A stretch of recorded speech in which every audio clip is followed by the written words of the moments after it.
ईमानदारी का फल। Gautam Buddhadas motivational story in Hindi. आज आप सुनेंगे गौतम बुद्ध की एक ऐसी कहानी जिससे आपको ईमानदारी और सच्चाई के रास्ते पर रहने की मोटिवेशन मिलेगी। यह कहानी हमें और महात्मा बुद्ध के शिष्यों को एक महत्वपूर्ण सीख सिखाती है, जो सच्चाई और ईमानदारी की महत्वपूर्ण भूमिका को बयान करती है। महात्मा बुद्ध के इस मोटिवेशनल कहानी से हमें यह सीखने को मिलता है कि जीवन में सच्चाई और ईमानदारी से काम करके हम खुद को और अपने आसपास के लोगों को सफलता के सही रास्ते पर ले जा सकते हैं। ईमानदारी का फल हमेशा मीठा होता है। एक बार की बात है, महात्मा बुद्ध अपने शिष्यों के साथ नगर भ्रमण पर निकलने वाले थे, पर इस बार बुद्ध जी ने कहा कि केवल कुछ शिष्य ही हमारे साथ इस यात्रा पर जा पाएंगे। इसके लिए हम कल बताएंगे कि क्या करना होगा। फिर सभी शिष्य अगली सुबह होने का इंतजार करने लगे। फिर सुबह होते ही सभी शिष्य महात्मा जी के समक्ष जा पहुंचे। तभी महात्मा जी ने कहा कि हम 3 महीने बाद यात्रा पर निकलेंगे। तभी एक शिष्य ने पूछा कि गुरु जी, आपके साथ यात्रा पर कौन जाएगा?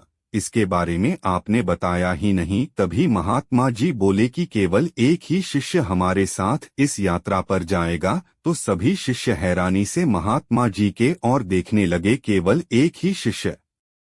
तब महात्मा जी ने कहा कि हाँ, और इसका चुनाव हम एक परीक्षा द्वारा करेंगे। जो इस परीक्षा में उत्तीर्ण होगा वही हमारे साथ यात्रा पर जा पाएगा। तभी सभी शिष्यों को गुरु जी ने एक एक गमला दे दिया और बोले कि जिस भी शिष्य का पौधा सबसे बड़ा होगा वही हमारे साथ इस यात्रा पर जाएगा।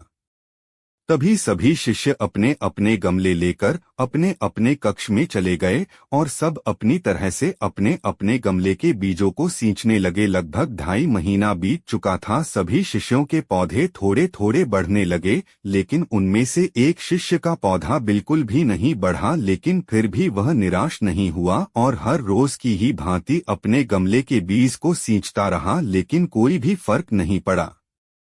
फिर परीक्षा का दिन आ गया। सभी शिष्य अपने अपने गमले लेकर महात्मा जी के समक्ष प्रस्तुत हुए। फिर थोड़ी देर बाद वह शिष्य भी वहां प्रस्तुत हुआ जिसके गमले में लगा बीज बिल्कुल भी नहीं बढ़ा। उस शिष्य को देखकर सभी शिष्य आपस में हंसने लगे।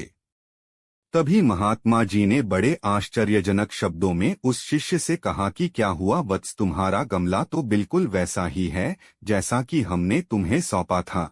तब उस शिष्य ने जवाब में कहा कि क्या करूं गुरुजी, मैंने तो इसकी हर रोज खूब देखभाल की लेकिन यह बढ़ा नहीं। तब दूसरे सभी शिष्य उसका परिहास उड़ाने लगे। तब महात्मा जी बोले कि शिष्य, चलो तुम यात्रा पर चलने की तैयारी कर लो, हमें कल सुबह ही निकलना होगा। तभी सभी शिष्य बड़े अचंभे से महात्मा जी की ओर देखने लगे। तब महात्मा जी ने कहा कि हाँ, हमने जो पौधे तुम सबको दिए थे वह सभी बंजर थे, तो उसमें पौधा कहाँ से उगता? लेकिन तुम सब में से किसी ने भी सच्चाई और ईमानदारी से यह नहीं बताया कि इसमें पौधा नहीं उग पा रहा है, बल्कि यात्रा में जाने के लालच में सबने झूठ बोला। तब केवल इसी शिष्य ने ईमानदारी और सच्चाई का साथ दिया और यह कहने का साहस किया कि इस गमले से पौधा नहीं उग पा रहा है। कभी भी हमें ईमानदारी और सच्चाई के पथ से नहीं डगमगाना चाहिए। ईमानदारी और सच्चाई की राह थोड़ी मुश्किल जरूर हो सकती है, लेकिन इस पथ पर चलने से बहुत बड़ी बड़ी राह आसान हो जाती है। इसलिए सच्चाई और ईमानदारी पर चलने की वजह से आज इस शिष्य को यात्रा पर चलने का मौका मिल रहा है।